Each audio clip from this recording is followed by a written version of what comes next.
जो इस आईपीएल का अब तक का सबसे बड़ा मुकाबला, सुपरहिट मुकाबला है, जहां एक तरफ रोहित शर्मा है, दूसरी तरफ विराट कोहली है, उस पर भी हम आपसे बात करेंगे।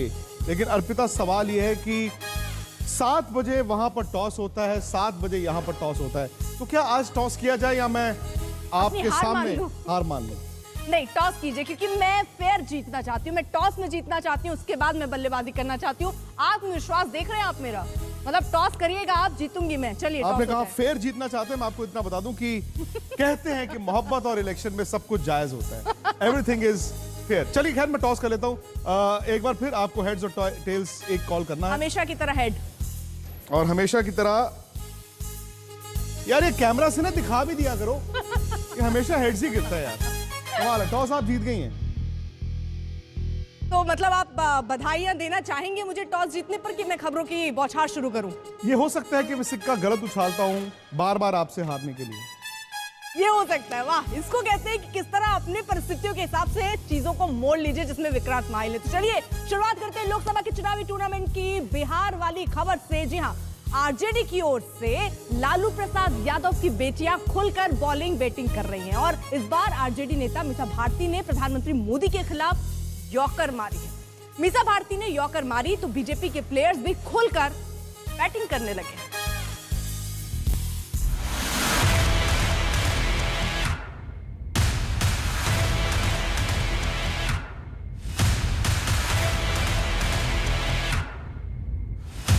लोकसभा के सियासी टूर्नामेंट का रोमांच बढ़ता जा रहा है।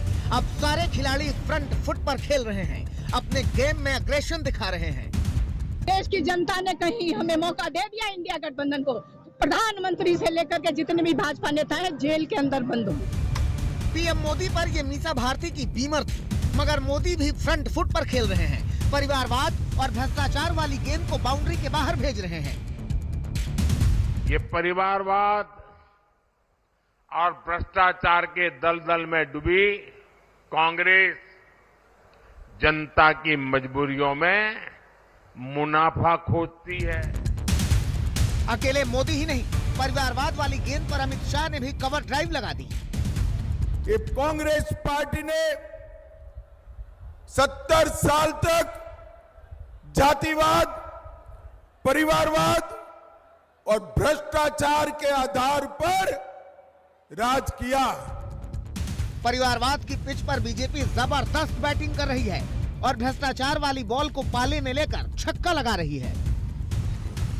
जिसने 23 साल तक सबसे सर्वोच्च पद पर रह करके 12 साल से ज्यादा चीफ मिनिस्टर और अब 10 साल से ज्यादा प्रधानमंत्री के रूप में मोदी जी ने देश के प्रधान प्रशासक के रूप में काम किया और एक भी दाग नहीं है, ऐसे को मीसा भारती बोलती है मैं चुनाव के बाद जेल में भेजूं। मीसा की गेंद वाकई खतरनाक थी, तभी तो बीजेपी के खिलाड़ी कह रहे हैं कि जब आरजेडी जीतेगी ही नहीं तो कार्रवाई क्या खाक करेगी। इस खींच मिटाने के लिए अब मोदी जी को गालियां दी जा रही है, विपक्ष की तरफ से धमकी दी जा रही है कि उन पर कार्रवाई होगी, हुकूमत में आएंगे हम, कार्रवाई करेंगे वो। कतरा घोटाले में सजा हुई कि नहीं हुई, तो हमें ये बताइए, चिढ़ते किस बात से हैं? किस बात से चिढ़ती हैं वो? सजा हुई कि नहीं हुई? आगे और होगी। हमको लगा संतोष करेंगे, तो नौकरी लो, जमीन दो। मगर विपक्ष के प्लेयर कह रहे हैं कि टीम एनडीए में फ्रस्ट्रेशन है और महागठबंधन में अग्रेशन है। अगर एक तरफ भारतीय जनता पार्टी और एनडीए में इस चुनाव में बहुत डेस्परेशन, फ्रस्ट्रेशन दिखाई पड़ती है, तो जाहिर है, स्वाभाविक है कि ऑपोजिशन में, यूनाइटेड इंडिया ब्लॉक में या फिर ऑपोजिशन के जितने बड़े बड़े नेतागण हैं या पार्टियां, उनमें आपको एग्रेशन दिखाई पड़ रहा है। इस पूरे सियासी खेल में तेजस्वी यादव और मुकेश सहनी का एक और वीडियो सामने आया, जिसमें दोनों ने बीजेपी पर तंज कसा। आज ऑरेंज संतरा खा रहे हैं और आज भी मुझे लगता है कि भाजपा वाले को पेट में तकलीफ होगा कि हम ऑरेंज खा रहे हैं, इसको भी वो लोग घर से जोड़ देंगे। वीआईपी के कैप्टन कह रहे हैं कि जानबूझकर वो बीजेपी से मजे ले रहे हैं। तो जब बिहार और देश के युवा, गरीब, किसान, दलित, पिछड़ा सभी के साथ वो मजाक कर रहे हैं, तो हमने सोचा थोड़ा हम भी मस्ती कर ले भाजपा वाले से। जैसे जैसे ये सियासी टूर्नामेंट आगे बढ़ेगा वैसे वैसे ये खेल और दिलचस्प होता जाएगा। आज तक ब्यूरो। देखिए अर्पिता, सियासत में टूर्नामेंट तो बड़ा ही लंबा चलता है, लेकिन फैसला कब आता है? आखिरी दिन। हमारे आईपीएल में क्या है? हर रोज एक नया मुकाबला, हर रोज कोई हारता है, हर रोज कोई जीतता है। हालांकि हाँ, आईपीएल का फाइनल तब खेला जाएगा, लेकिन आपको ना अंदाजा होता रहता है कि यार ये टीम ऊपर है, ये नीचे है। ये इस लिहाज से मुझे लगता है कि दोनों आईपीएल में यही फर्क है। बिल्कुल। और विक्रांत, ये जो सियासत का खेल, क्योंकि आप तो बता रहे हैं कि जो असल वाला खेल है, लेकिन सियासत के खेल की बात मैं कर रही हूँ। इस पॉइंट को भी अगर देखें, छोटे छोटे मौकों पर मुद्दों के जरिए पॉइंट इकट्ठा किए जाते हैं और आखिर में फैसला जनता को करना होता है। देखिए, आज ईद है, ऐसे में इस मौके पर भी सियासी पार्टियां अपने एजेंडे के हिसाब से चुनावी मैदान पर उतरी हैं। हिंदू मुस्लिम के मुद्दे पर बैटिंग कर रही हैं।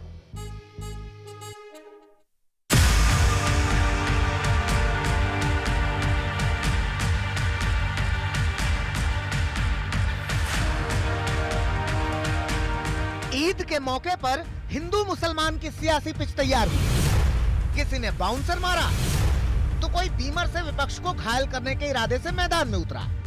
दुनिया की दूसरे नंबर की आबादी मुसलमान की हिंदुस्तान में रहती है, निकाल नहीं सकते, तो फिर नफरत क्यों फैला रहे हो? नफरत फैला करके सिर्फ सत्ता हासिल करना चाहते हैं।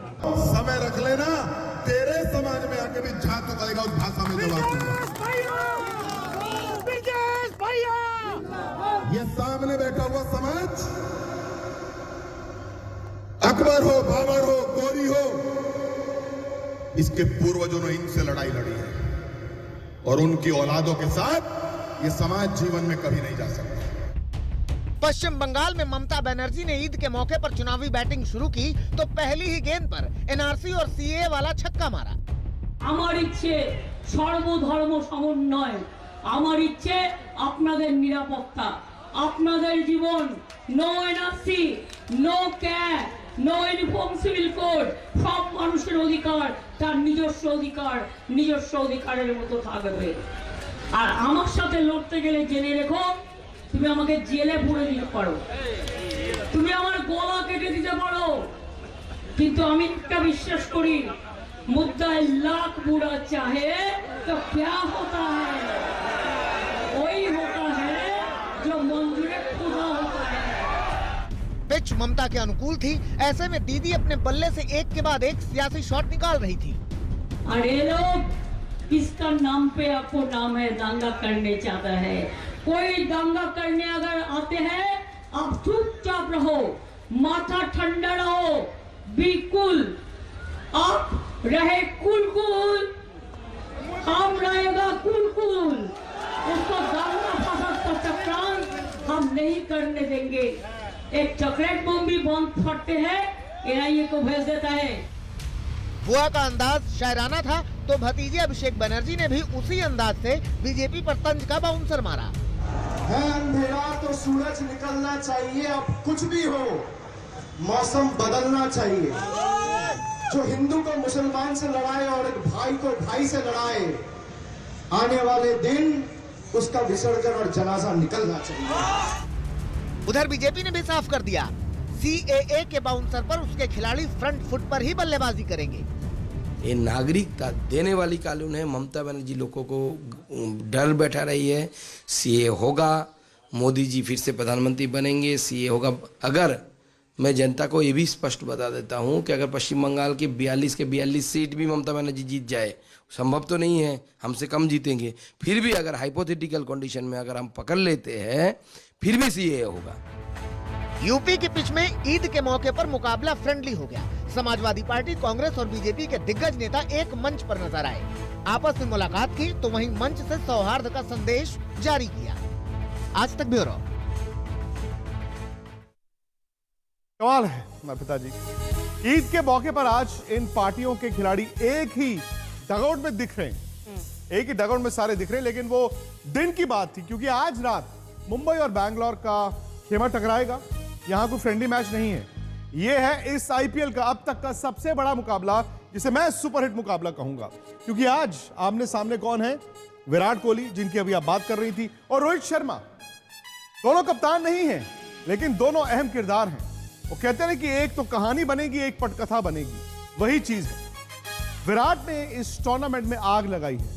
उन्होंने बनाए हैं 5 मैचों में 316 रन। ऑरेंज कैप उनके पास है, और जिस फॉर्म में विराट कोहली दिख रहे हैं, अगर आप मुझसे पूछे मैं तो यही कहूंगा कि ऑरेंज कैप विराट कोहली के सर से उतरेगी नहीं। इस टूर्नामेंट में यानी कि इस आईपीएल में विराट आराम से 750-800 रन बनाएंगे। थोड़ी सी उनकी स्ट्राइक रेट को लेकर हमेशा बात होती थी, वो भी तकरीबन 145 की है, जो कि खराब नहीं है। दरअसल ये 147 के करीब है अर्पिता, और ये खराब नहीं है, इसमें इजाफा हो रहा है। सामने है रोहित शर्मा। अब रोहित और विराट दोनों भारत की T20 टीम में वापस आए। रोहित के रन्स नहीं है, 2 40s हैं, उनकी 4 पारियों में 118 रन है, और एवरेज 30 से कम है। यानी कि कहां विराट की एवरेज 100 से ऊपर और कहां रोहित की 30 से कम। लेकिन विराट जिनकी स्ट्राइक रेट 147 है, सामने रोहित शर्मा है 171। यानी कि वो कहते हैं ना कि मुझे ये भी मिल रहा है लेकिन उसमें ये दिक्कत है, ये मिल रहा है उसमें वो दिक्कत है। एक की एवरेज और एक की स्ट्राइक रेट फिलहाल थोड़ा सा चिंता का सबब होगा।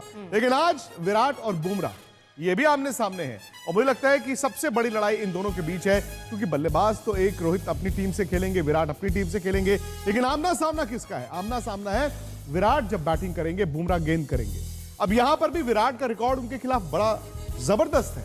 अब तक हुए 15 मुकाबलों में बुमराह ने विराट को महज 4 बार आउट किया है, और आप ये भी जानते हैं कि अगर विराट शुरू में आउट नहीं होते और पिछले मैच में भी 100 बनाकर आ रहे हैं, तो यहां पर भी विराट से आप रनों की उम्मीद लगा सकती हैं। आपके फेवरेट खिलाड़ी हैं शायद। जो इंडियन टीम में अच्छा प्रदर्शन करे, मैं मानती हूं वही मेरा या पूरे देश का मनपसंद खिलाड़ी होगा। यानी कि आपको एक ही टीम सुनाई देती है, एक ही आवाज सुनाई इंडिया। सिर्फ इनको इंडिया की आवाज सुनाई देती है। इन्होंने शाहरुख खान की फिल्म देखी। खैर ये पिछले मैच का 100 है जो विराट ने लगाया था, राजस्थान के खिलाफ लगाया था। हालांकि उस वक्त चूंकि गेंदें उन्होंने ज्यादा खेली थी, 67 बॉल्स, उस वक्त ये आईपीएल इतिहास का हिंदुस्तान में सबसे स्लो 100 था। लेकिन सामने खिलाड़ी इनके जो थे वो साइकिल स्टैंड ही थे, किसी ने सपोर्ट नहीं की सामने। फिर उसके बाद बटलर ने आगे 100 लगाया, संजू सैमसन ने पारी खेली, और विराट की टीम वो मुकाबला हार गई। जसप्रीत बुमराह की बात हो रही है, अर्पिता आप देख रही हैं ये डेडली यॉर्कर्स, मतलब एक तो है कि डंडे में मारना, एक होता है आपका टो तोड़ देना। अब बल्लेबाज कहता है यार मेरा टो तोड़ दो तो डंडे में मत मारो। लेकिन फिलहाल मुझे लगता है कि ये सारा मुकाबला जो है ना इस आईपीएल का इस मैच पर टिका है। अगर मुंबई जीतता है तो मुंबई में सांसें बची हैं, अगर बैंगलोर जीतता है तो बैंगलोर में सांसें बची हैं, क्योंकि किसी ने सोचा नहीं था कि इस पड़ाव पर आकर ये दोनों टीमें अपनी एग्जिस्टेंस की लड़ाई लड़ रही हैं आईपीएल में। खैर नवजोत सिंह सिद्धू, शहरी पाजी का इंटरव्यू किया हमारे संवाददाता नितिन श्रीवास्तव ने। उनसे कई तरह के हिंदुस्तान की T20 टीम के मुतालिक सवाल पूछे गए, उन सब का जवाब सुनिए। आरसीबी का कॉम्बिनेशन सेट नहीं हो पा रहा है, विराट कोहली अकेले ही सारा बोझ उठा के चल रहे हैं अपने कंधे पे। फिर चर्चा ये भी हुई 100 के बाद कि यार थोड़ा सा स्लो स्ट्राइक रेट था। आपको क्या एग्जैक्ट स्टेटस लग रहा है सर? देखिए, जब विराट कोहली की बात आती है ना, विराट कोहली अकेला परफॉर्मर है। When you have more and more people in form, जैसे आप राजस्थान रॉयल्स को देखिए, जॉस बटलर फॉर्म में है, संजू सैमसन फॉर्म में है, समझे नहीं? मतलब कम से कम नहीं 4 बैट्समैन फॉर्म में है, फिर बॉलर फॉर्म में, राइट? बीच में जो हिट मारने वाले वो फॉर्म में। भैया अकेले you do not win matches with individuals. नहीं तो सचिन तेंदुलकर तो सब कुछ ही जिता देता आपको, फिर गावस्कर साथ तो फिर वो पूरी टीम नहीं है ना वो। You cannot clap with one hand. It takes 2 to tango. It takes 2 wings to fly. आपका बैलेंस ही नहीं है। विराट कोहली साहब अकेले क्या करेंगे जब आपके पास स्पिनर ही नहीं? आपने अपनी रणनीति को, जो कि ऑक्शंस में आप उसे रंग में ला सकते थे, उसका भरपूर फायदा उठा सकते थे, आपने ऑक्शंस में हसरंगा को जाने दिया, फिर आपने चाहल को जाने दिया, तो आपका सारा बैलेंस चल गया। आप ख्वाबों में नहीं सोच सकते कि हिंदुस्तान की क्रिकेट में बगैर अच्छे स्पिनर के आप अभी सोच सकते हैं? नंबर 1। नंबर 2, जितने उनके बड़े बैट्समैन है वो कोई जिम्मेदारी लेके राजी नहीं। मुझे लगता है उनको फर्क नहीं पड़ता, चलती का नाम गाड़ी है। नहीं, आप देखिए नोटिस बॉदर फैफ डुप्लेसी है, उनको साथ देना चाहिए भाई, रन बनाना चाहिए। नहीं तो भैया कप्तान जब लीड नहीं करेगा, आईपीएल में वही टीम जिसका कप्तान लीड नहीं करेगा अच्छी तरह से पट करके गिर जाएगी। एक वक्त जब नवजोत सिंह सिद्धू कितना चर्चा में थे, लेकिन अभी थोड़े से दूर हैं लाइमलाइट से। लेकिन सियासत के मैदान पर एक खिलाड़ी ऐसा है जो हमेशा चर्चा में रहता है। हम बात कर रहे हैं असदुद्दीन ओवैसी की। विपक्ष उन्हें बीजेपी की बी टीम बताता है और वहीं बीजेपी उन्हें कांग्रेस की टीम का हिस्सा बताती है। लेकिन अब तेलंगाना में कांग्रेस नेता ने ओवैसी की इंडिया के साथ आने की बात कह दी। हालांकि उन्होंने माना है कि ओवैसी बीजेपी की बी टीम है, लेकिन आगे वो चाहते हैं कि आला कमान ओवैसी को साथ लाए। ऐसे में बीजेपी कहां चुप रहने वाली थी। दोनों तरफ से बयानों की गुगली फेंकी जा रही है। Everything is fair in love and war. अगर से ये बीआरएस को फिनिश करने में अगर से एमआईएम का साथ होना है तो बराबर ले लेंगे। और आपको हम पहले से बोल दे रहे हैं, आप क्वेश्चन पूछने से पहले बोल दे रहे हैं, एमआईएम बीजेपी की बी टीम थी कल तक और आज तक है, और कल क्या रहेंगी वो हाईकमांड डिसाइड करेगा। और ये जो तेलंगाना में होगा वो सारी हिंदुस्तान में होगा।